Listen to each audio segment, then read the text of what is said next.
Kabasa mo na undan ko mga Katoliko lagi basta makabasa mo nga si Kristo dili Dios kay daghan na ba kay mga pagsupak ana pero silent man ang Biblia wa giamoy mabata.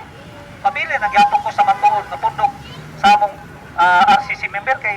si Kristo do na may relihiyon. Importante ka na mga igsoon. Mao na siya mga igsoon nga ang Biblia dili na to matugkad, ang Biblia history. Dili na to matugkad. Sa Juan 2:25 doon na pa yung mga buhat, doon na nga mahal nga wala pa niya naisulat nini mga basauna Juan 1:21-25 mao na diha mga igsoon. So importante ka na mga igsoon nga magtuon kita sumala sa Padultiho 19:27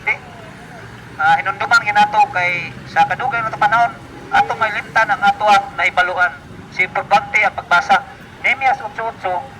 importante ang pagbasa ug ang pagsabot aron maghibalo kita ang atong unahon na mudungdog sa atong resulti sa sakto o dili kay Ginoo dili po na buligna sa imong unahon nga sayop na dan tutulan kaniya kung say sakto unsay dili importante kana ang kahibalo mga igsoon sa Hosea 8:6 mga igsoon mao na diha mga igsoon kamo diha kung asa mo dapita karon mo nay magbuhatag ninyo mga pamphlets kay kami dami mga plaster sa binyo dire nay mohatag og mga pamphlets ito kinatungutanon nga makaluwas ba na yang gikan panginas Biblia kay nayo ba na idipit man mo na importante manguta na gyud kay naman nas 1:4 nga